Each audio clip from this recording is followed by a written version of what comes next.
My name is Natalie Bennett. I'm 30 years old. And on Christmas morning, I learned how quickly a family can turn a holiday into a public execution. At 7:12 a.m., while my son was taping crooked bows onto 3 homemade presents, my phone buzzed with a text from my father. "Don't come. We're done pretending you're part of this family. You're dead to us." I read it twice, waiting for the words to change. They didn't.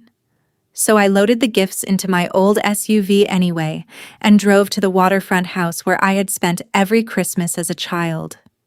I thought shame had made him type those words. I thought maybe, face to face, someone would remember that a little boy was involved. Instead, my mother opened the door and screamed, "No, get off my property!" My siblings were inside, laughing loud enough for my son to hear. A beer can flew past my shoulder and hit the porch railing. "Security!" my sister shouted. "We have a trespasser. Call 911. Then my mother threw our presents into the wet yard and stomped on them like they were trash. Neighbors came outside with their phones raised. My father stood behind her and said, "Don't come back until you're not a walking embarrassment." Then he added, "Actually, just don't come back at all." I looked at the crushed wrapping paper, took my son's hand, smiled, and said, "You'll all regret this." 2 weeks later, at 11:30 p.m., my phone exploded. 53 desperate messages, 68 missed calls, and voicemails filled with sobbing and screaming. Before I tell you what he said and what happened after I walked away, tell me what time it is where you are right now and where you're watching from. I want to know how far this story travels. I had spent most of my adult life being called difficult by people who only loved me when I was useful. In Beaufort, North Carolina, the Bennett name meant shrimp boats, dock leases, family photos in the local paper, and an old coastal respectability that looked polished from the street but was rotten behind closed doors. My grandfather built Bennett Landing from 2 weather-beaten slips and a bait shack before it became a working marina with a fuel dock, a repair shed, a cold storage building, and a stretch of waterfront every developer in Carteret County wanted. I grew up learning tide charts before multiplication tables. I could tie knots faster than my brother, balance receipts better than my sister, and spot a leaking fuel line before my father noticed the smell. But none of that mattered after I got pregnant at 22 and refused to give my baby up just because my parents thought single motherhood stained the family name. My father, Thomas Bennett, called it the family's first public humiliation. My mother, Diane Bennett, called it a season of consequences. My sister, Lauren Bennett, called it typical Natalie drama. My brother, Ethan Bennett, said nothing unless silence benefited him. The final break came 2 years later, when a deckhand got hurt at the marina, and my father asked me to remember things carefully for the insurance report. He wanted me to say the safety railing had been repaired before the accident. It hadn't. I refused to lie, and the claim cost him more money than he could forgive. That was when I stopped being his daughter and became his favorite cautionary tale. I left the family business, studied at night, and became a maritime insurance claims investigator. That job taught me how families hide money, how businesses bury liability, and how powerful people panic when a document bears their signature. My son, Owen, knew none of that. He knew Grandpa had a big house near the marina. He knew Grandma mailed him socks every December. He knew Aunt Lauren posted perfect family photos about tradition, faith, and gratitude. He did not know those same people looked at him like he was an unpaid debt. That Christmas morning when I got the text, I should have protected him by staying home. But pain can make you bargain with reality. I told myself my father was angry, not heartless. I told myself my mother might see Owen holding handmade ornaments and soften. The drive to Beaufort took 40 minutes. Owen wore his red sweater with the crooked reindeer, the one he said looked brave but confused. He kept asking whether Grandpa still had the model ships and whether Grandma would make hot chocolate. I smiled at the windshield because I couldn't trust my face. When we turned onto Harbor Bell Road, I saw too many cars outside my parents' house. Family cars, a black luxury SUV, a white pickup with a developer's logo, and a silver sedan I recognized from the county courthouse. Something about that lineup tightened my stomach. Christmas morning was never just Christmas in my father's house. There was always a transaction under the table, always a handshake in the hallway. Owen whispered, "Wow." Everybody came. I parked behind the wet hedges, grabbed the gifts, and reminded myself to breathe. I did not know they were celebrating the sale of Bennett Landing. I did not know my father had used my absence to erase my name from a trust my grandfather created before he died. I did not know the only thing standing between my family and a 7-figure waterfront deal was a clause buried in documents they thought I would never find. All I knew was that my son was walking up those porch steps with hope in both hands, and I was about to watch my family crush it in front of witnesses. The front door opened before I knocked a second time. My mother stood there in a cream-colored sweater, pearls around her neck, lipstick perfectly applied, her face twisted with the kind of disgust people usually save for something dead on the sidewalk. Behind her, warm light spilled across polished hardwood floors. I smelled cinnamon, ham, coffee, and expensive candles. I heard laughter stop, then start again in hushed whispers. Owen lifted his gift bag and said, "Merry Christmas, Grandma." My mother didn't even look at him. She looked over my shoulder, checking how much damage my presence had already done. I said quietly, "Mom, please. It's Christmas. Owen made you something." "No," she hissed. "Get off my property." She slapped the gift bag out of my hand so hard that one ornament rolled across the porch and shattered against the step. Owen flinched. That sound did something to me.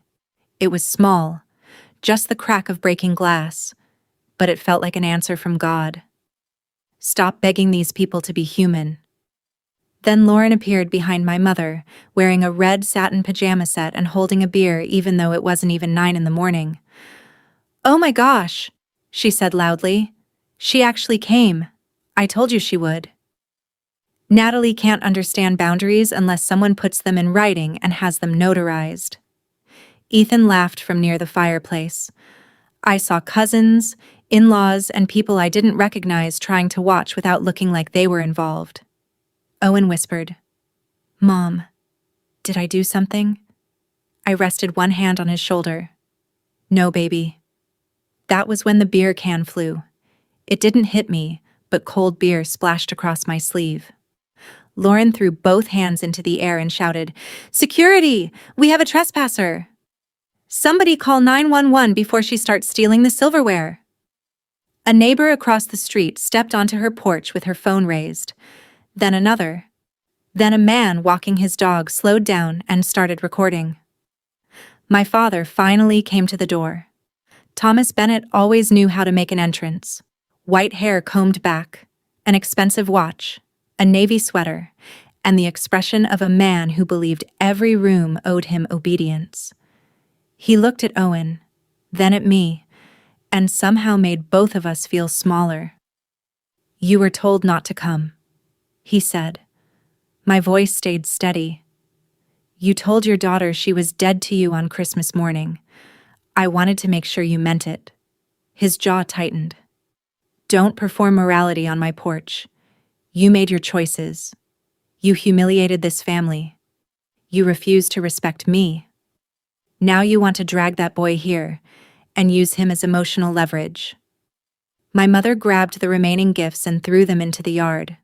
The little wooden lighthouse Owen had painted cracked down the middle. Then she stepped on the paper angel he had made for her, slowly and on purpose. "Take this dollar store garbage back," she said. "We don't need pity crafts from a child you should have raised better." Something inside me went quiet, not numb, clear. I saw the neighbors filming, the developer's truck, Lauren smirking. Ethan avoiding my eyes. My father standing there like a judge, and my son trying not to cry because he thought crying would make things worse. I bent down, picked up the broken lighthouse, and wiped the mud from its base.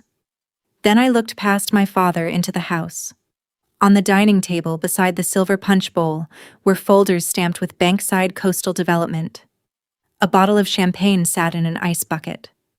Lauren followed my gaze and stepped sideways, but it was too late. "So that's what this is," I said quietly. My father's face changed for half a second, not guilt, alarm.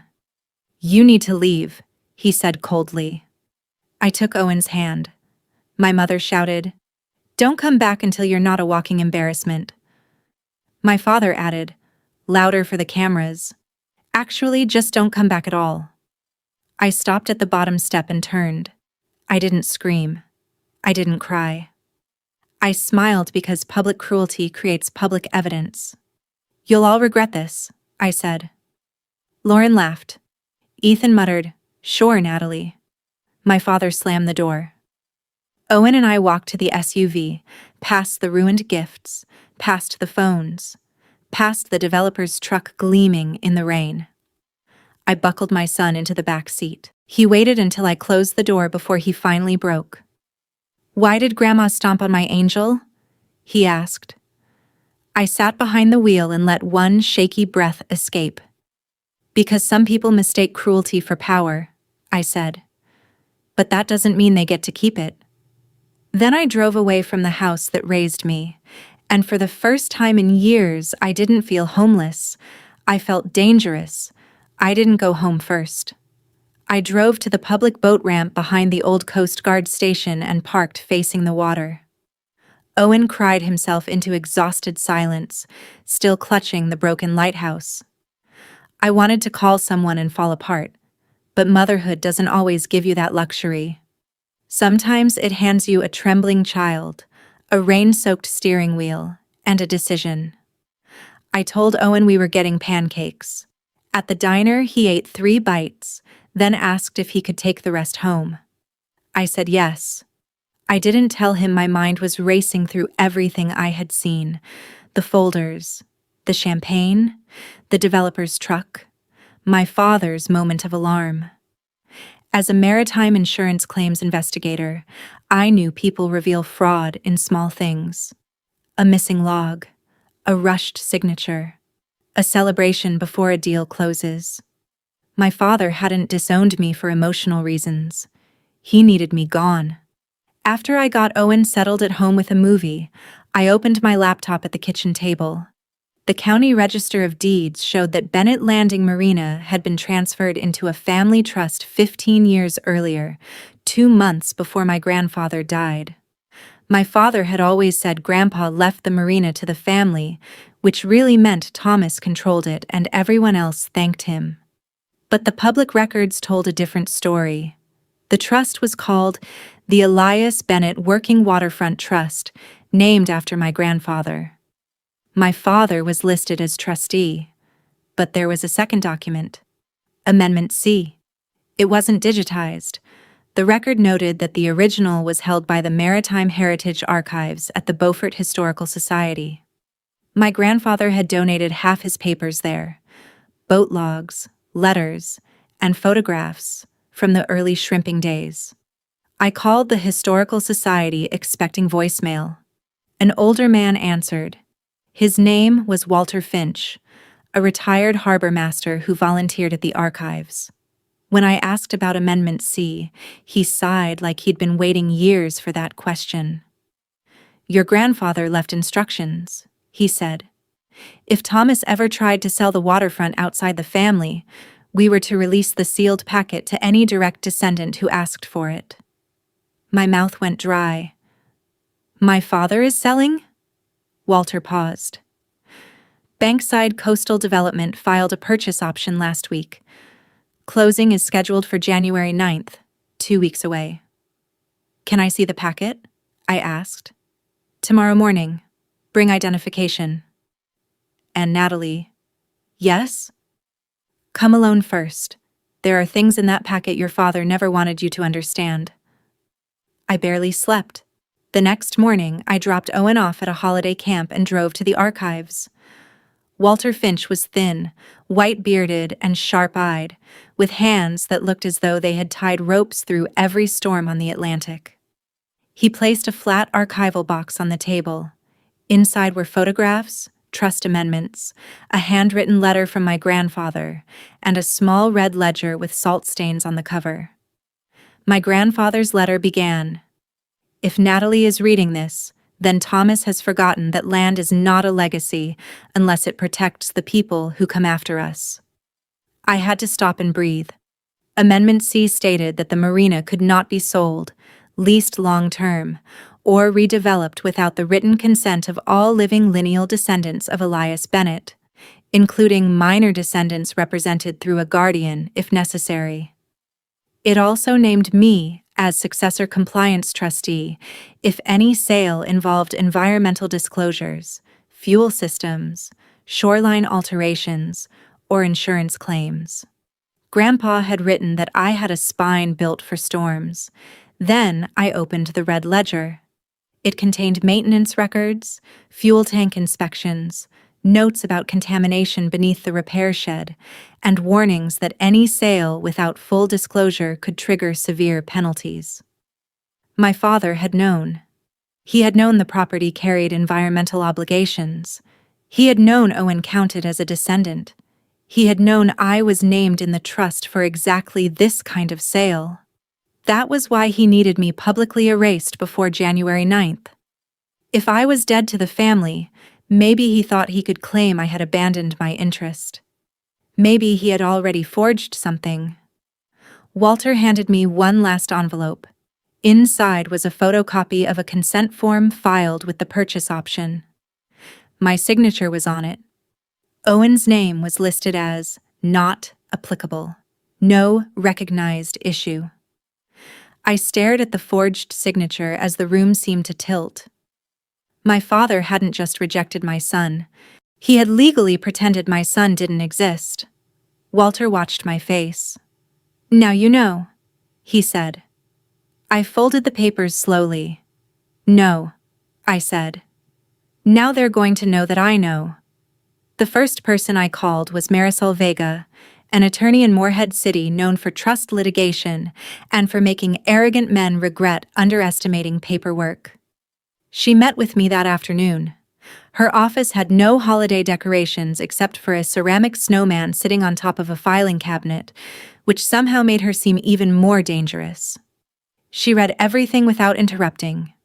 The trust amendment, my grandfather's letter, the ledger copies, the forged consent, the purchase option.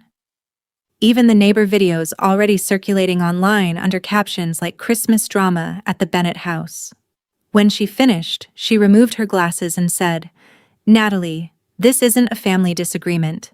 This is attempted fraud, potential forgery, breach of fiduciary duty, and possibly environmental non-disclosure connected to a commercial waterfront sale." Those words should have frightened me. Instead, they steadied me. Pain is confusing. Evidence is not.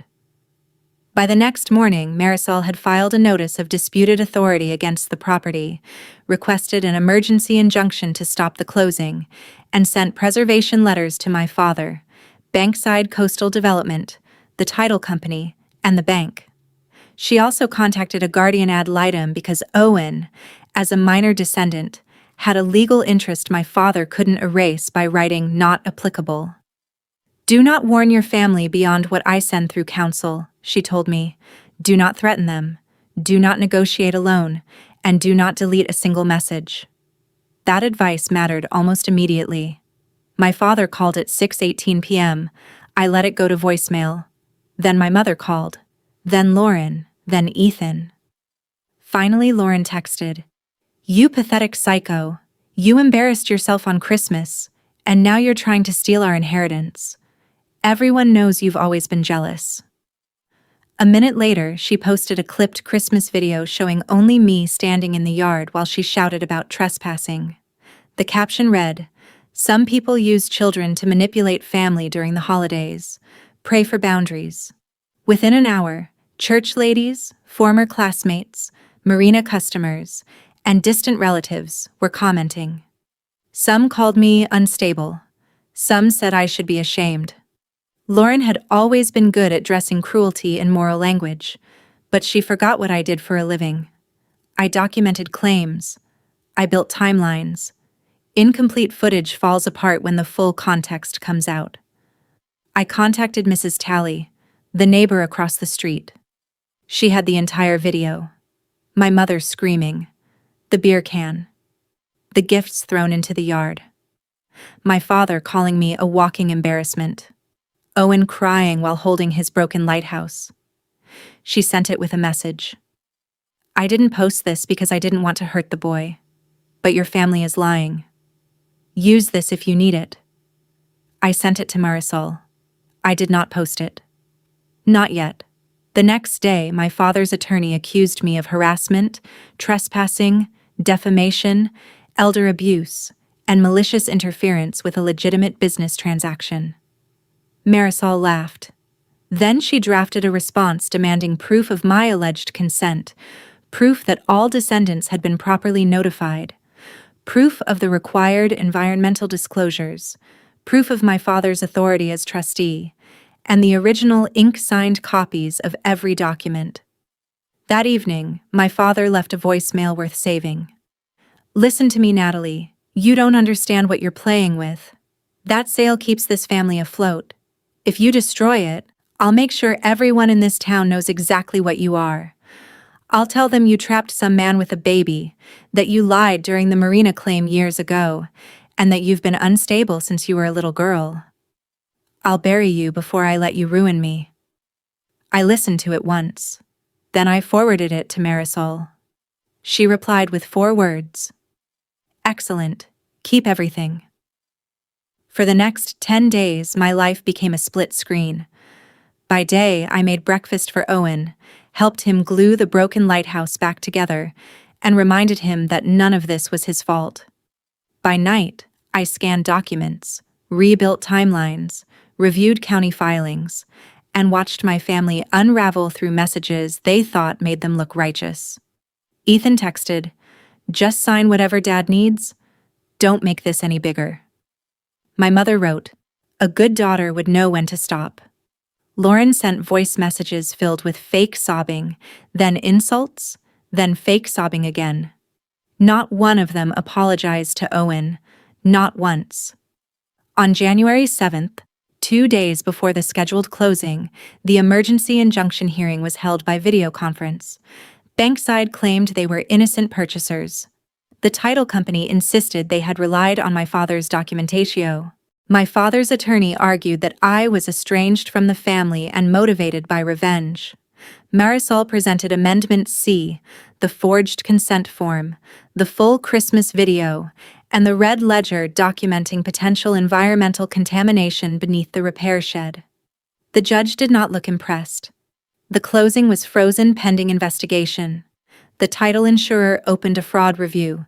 The bank suspended financing. The state environmental office requested records regarding the old fuel tanks.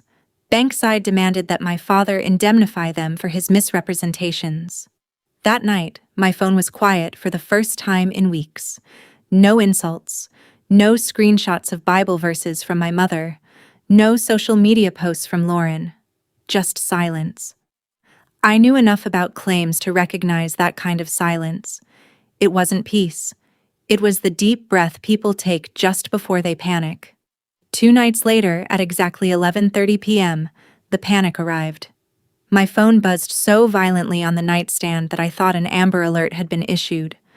Still half asleep, I reached for it and saw my father's name, then my mother's, then Lauren's, then Ethan's. Missed calls stacked across the screen until the numbers stopped feeling real. 17, 29, 46, 68. Text messages poured in faster than I could read them. Call me now. This is serious. You don't understand what you've done. Please, Natalie. Dad can't breathe. Mom is hysterical. Bankside pulled out. The bank froze everything. The The state sent inspectors. Answer your phone. Then the voicemails started arriving. Lauren was sobbing in one, screaming in another. Ethan sounded terrified. My mother kept repeating, "We're still your family," as though saying it often enough could bring the words back to life after she'd stomped my son's Christmas gift into the mud. My father's first voicemail was pure rage. His second was bargaining. His third was the one I saved in a separate folder. "Natalie, listen. The marina accounts are locked. Bankside is demanding escrow for damages. The environmental people are asking about the old tanks. They say because you're named successor compliance trustee, and because you work in maritime claims, you have to review the remediation plan, or the court will appoint an outside receiver. If that happens, we lose operational control. We lose everything. I need you to call me back." He didn't say, "I'm sorry." He said, "I need you." People like my father often confuse the two. Across the hall, Owen slept with the repaired lighthouse sitting on his dresser. He had painted a thin gold line over the crack because he said, "Broken things look stronger when you can see where they survived." I thought about that gold line while my family begged me to save the business they had tried to steal from him. I called Marisol. "Don't call them back emotionally," she said. "We'll respond in writing." Then she asked, "What do you want?" The question stopped me. 2 weeks earlier, I might have said I wanted an apology. I wanted my mother to hug Owen. I wanted my father to admit he'd gone too far. But after the forged signature, the public lies, the threats, the fake consent that erased my son, I finally understood that apologies without consequences are just another performance. "I want my father removed from control," I said. "I want Owen's interest protected. I want them to publicly correct everything they said about us. I want the marina repaired legally, not sold in secret. And I want Lauren to take down every lie she posted." By sunrise, Marisol had drafted terms for an emergency family settlement conference at Bennett Landing instead of my parents' house. Neutral ground, public enough to prevent intimidation, private enough to keep Owen away from the spectacle. My father refused at first. Then the bank warned that unless the trust dispute and environmental issues were stabilized immediately, they would call the marina's operating line. Bankside threatened litigation. The state scheduled an inspection. By noon, my father agreed. The meeting took place the following morning in the cold storage office overlooking the docks. I did not bring Owen. I brought Marisol, Walter Finch, and a court-appointed representative to protect Owen's legal interest. My father looked 10 years older than he had on Christmas. My mother wore no pearls. Lauren's eyes were swollen. Ethan kept rubbing his hands together as though he were trying to wash away invisible grease. No one hugged me. No one asked about Owen. That helped. My father opened with, "This has gone far enough." Marisol quietly closed her folder. "Mr. Bennett, with all due respect," she said, "it has barely begun." She laid out the consequences one by one. The forged consent could trigger a criminal referral. The breach of trust could remove him as trustee. The environmental non-disclosure could expose the marina to substantial fines. The developer could sue. The bank could freeze additional assets. And the court could appoint a receiver to take control of every dock fee, fuel sale, lease, and repair invoice. My mother whispered, "Natalie, please." I remembered her crushing Owen's paper angel beneath her shoe. "Please what?" I asked. She swallowed. "Please don't destroy your father." There it was. Not "Please forgive us for hurting your son." Not "Please forgive what we did." Just "Please protect the man who started the fire from getting burned." My father leaned forward. "You think you've won because you found some old papers? This business fed you." "No," I said. "Grandpa's business fed all of us. You tried to sell it, hide contamination, forge my signature, erase my child, and call it tradition." Lauren snapped. You're enjoying this. I turned toward her. No, I enjoyed making Christmas ornaments with my son. I enjoyed believing, for one stupid morning, that his grandmother might love him more than her reputation. I held her gaze. This isn't revenge. It's accountability. Ethan finally spoke. What do you want us to sign? Marisol slid the settlement terms across the table. My father would resign as sole trustee. A professional fiduciary would manage Bennett Landing for 5 years, with me serving as compliance co-trustee for all environmental and insurance matters. Owen's interest as a descendant would be formally recognized. The bankside sale would be cancelled unless approved through court review and by all required beneficiaries. When Owen reached legal age, environmental testing would be funded from my father's personal distributions.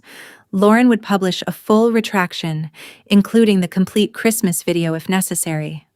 My parents would issue a written apology to Owen, acknowledging that their conduct had been cruel and that he had done nothing wrong. Ethan would fully cooperate with document production. Legal fees would be paid personally by my father and Lauren. My father read the terms and laughed once, without humor. You want to humiliate me? No, I said. You did that yourself on a porch with the neighbors watching. I want paperwork. His hand shook as he picked up the pen. The signing didn't feel like victory. At first, it felt quiet, almost surgical. My father signed his resignation as sole trustee. My mother signed the acknowledgement recognizing Owen as a direct descendant of Elias Bennett. Lauren signed the retraction agreement with a face so pale I thought she might faint. Ethan signed his cooperation statement without looking anyone in the eye. When it was over, nobody clapped. No music swelled. Outside, the marina kept working the way it always had. Gulls cried overhead. Ropes knocked against masts. Diesel engines coughed awake. Water slapped against the pilings beneath a gray January sky. That was the thing about real consequences.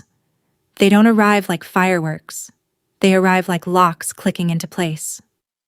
Over the next month, the fallout spread through Beaufort in ways my family couldn't control. Bankside Coastal Development withdrew from the deal and filed a claim against my father for misrepresentation. The bank reduced his authority over the marina's accounts. The environmental inspection found old fuel contamination beneath the repair shed, exactly where my grandfather's red ledger said it would be, and because we disclosed it properly, the marina avoided the worst penalties. My father hated that most. The truth he had hidden became the very thing that saved the business from total collapse. Lauren posted her retraction at 6 o'clock on a Friday evening, probably hoping fewer people would notice. They noticed anyway. My previous post about my sister and nephew was incomplete and misleading. She wrote, "They were not trespassing. My family's treatment of them on Christmas morning was wrong." Marisol made her include the one sentence she fought hardest against. Owen Bennett is a recognized member of this family and has a protected interest in the Bennett Landing Trust. The comments were brutal. Not because I encouraged anyone to attack her, because people had spent years watching her perform righteousness while treating cruelty like entertainment. Mrs. Talley never posted the full Christmas video publicly. For that, I remain grateful. Owen didn't deserve to become a viral wound, but the people who needed to see it did. The court, the attorneys, the new trustee, and eventually my parents' pastor, who called my mother in for what she later described as a painful conversation. I never asked for details. I'd learned that some rooms no longer required my presence. My father tried 3 different times to meet with me alone. I refused every request. The 4th came through Marisol with a formal agenda. We met in the marina office with the new fiduciary present. Without control wrapped around him, my father looked smaller. "I handled things badly," he said. I almost laughed. Badly was burning toast. Badly was forgetting a birthday. Badly was not forging your daughter's signature and pretending your grandson didn't exist. I said nothing. Silence forced him to keep talking. "I was under pressure," he said. The marina was struggling. Bankside offered enough money to clear the debts and set everyone up. I thought if you got involved, you'd complicate things. You mean I'd read them? I asked. He looked away. Yes. It was the closest thing to honesty I'd ever heard from him. Then, more quietly, he said, "Your son didn't deserve what happened." My throat tightened despite everything. There are moments when the child inside you still wants the apology the adult knows has come too late. I let that child feel it for one breath. Then I answered as Owen's mother. No, he didn't. And you don't get access to him just because you finally admitted the obvious. If Owen ever wants a relationship with you, it will happen slowly, safely, and entirely on his terms. Not yours. My father nodded. I could tell he hated every word. Real growth that costs nothing is usually just another performance. At home, Owen asked why people kept sending him cards. Some contained apologies from relatives who had believed Lauren's post. One came from my mother, written in careful handwriting. She apologized for stepping on his paper angel and admitted she had no excuse. Owen read it twice. Then he quietly put it in a drawer. "Do I have to forgive her?" he asked. I sat beside him on the floor. "No," I said. "Forgiveness isn't homework. You don't owe it to anyone on a deadline." That spring, the professional trustee reopened the old bait shop as a youth marine safety classroom on weekends. Part of the funding came from the distributions my father lost under the settlement agreement. I taught the first class. We talked about accident reports, life jackets, fuel safety, and why telling the truth matters, even when adults are afraid of the consequences. Owen sat in the front row wearing a captain's hat that was 2 sizes too big. After class, he placed his repaired lighthouse on the windowsill. The gold line running through the crack caught the afternoon sunlight. "It belongs here," he said, "so people know broken things can still shine." 2 weeks after my father threw me out, my family begged me to save what they had tried to steal. But that wasn't the real ending. The real ending was that I stopped begging. I stopped begging to be included in rooms where love was conditional. I stopped begging cruel people to become kind simply because we shared blood. I stopped teaching my son that family meant standing outside a locked door with gifts in your hands, hoping someone would decide you were finally worthy. Family is not a last name on a marina sign. It is not a holiday photo. It is not a trust document. It is not a church pew. And it is not a speech about tradition. Family is the person who protects your dignity when someone else tries to turn your pain into entertainment. Family is truth. Family is accountability. Family is love that never requires you to disappear. My father lost control of the trust. Lauren lost the perfect image she had used as a weapon. My mother lost the comfort of pretending silence made her innocent. Ethan lost the privilege of staying neutral while benefiting from someone else's suffering. And Owen gained something no one could ever stomp into the mud: recognition, protection, and a mother who finally understood her own strength. If you're standing outside your own locked door, wondering why your family can't love you without hurting you first, hear me clearly. You are not required to make yourself smaller so someone else can feel powerful. You are not selfish for protecting your child. You are not cruel for demanding the truth. Sometimes the most loving thing you can do is walk away with your head held high, gather the evidence, and let the consequences speak in a language your abusers finally understand. If you were Natalie, would you have signed the settlement, or would you have pushed for criminal charges too? Tell me what you would have done. And if this story hit close to home, share your own family lesson in the comments. Thank you for supporting our stories and watching until the very end. Everything in this video is fictional and intended solely for educational entertainment and personal reflection. We hope it reminds you that sometimes losing a relationship is the price of finally keeping your self-respect. What feels like a painful ending today may one day become the decision that saved you from years of the same disappointment.